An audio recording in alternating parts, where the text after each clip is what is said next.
అమరావతి నిర్మాణ పనులు మళ్లీ ప్రారంభించడం ఒక యజ్ఞం లాంటిదన్నారు కేంద్ర ఆర్థిక మంత్రి నిర్మలా సీతారామన్. నిర్మాణ పనుల ప్రారంభానికి ప్రధాని మోదీ కూడా సహకరిస్తున్నారని చెప్పారు. ఒక ప్రణాళిక ప్రకారం రాజధాని నిర్మాణం అంటే సాధారణ విషయం కాదని తెలిపారు.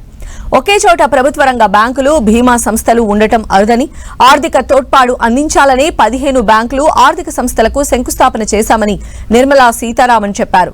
భవిష్యత్తులో రాజధాని నిర్మాణం అంటే అమరావతిని స్ఫూర్తిగా తీసుకుంటారన్నారు. రైతులకు సమస్యలు లేకుండా చూడటం బ్యాంకుల బాధ్యతని నిర్మలా సీతారామన్ తెలిపారు. ఒక భాగం పెద్ద త్యాగం చేసిన భాగం, అది మనం మరచిపోలేం. కొత్త అమరావతి అంటే ముందు మనకు గుర్తు వచ్చేది రైతులే. సో బ్యాంకింగ్ సెక్టర్ నుంచి ఇవాళ ఇక్కడ వచ్చిన వాళ్ళు, ఇన్సూరెన్స్ కంపెనీస్ వచ్చిన వాళ్ళు ముందుగా రైతులకి సమస్య లేకుండా బ్యాంకింగ్ ని అందించడం మీ బాధ్యత. బ్యాంక్స్ ఇక్కడ ఊరికే బ్రాంచ్ ఓపెన్ చేయడం మాత్రం కాదు, ఇట్లాంటి ఫ్యూచరిస్టిక్ ఐడియాస్ కి మీరు సపోర్ట్ చేయడం కూడా ఇంపార్టెంట్.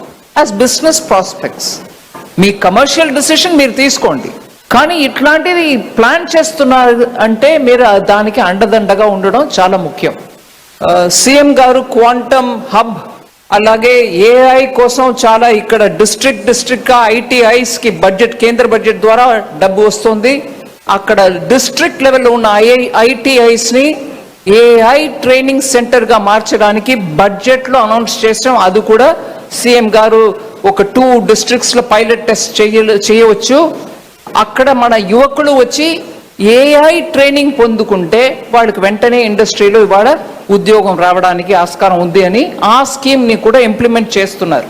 ఎంత ఆధునికమైన క్యాపిటల్ అమరావతియో అంత మనం ఆధునికమైన సైన్సెస్ కి కూడా సపోర్ట్ ఇచ్చి ప్రోత్సాహన చేస్తే మన పిల్లలు మాస్టర్ క్లాస్ చేస్తారు.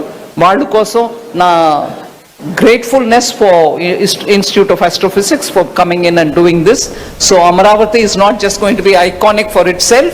There will be so many more iconic things coming, whether the banks or Indian Institute of Astrophysics.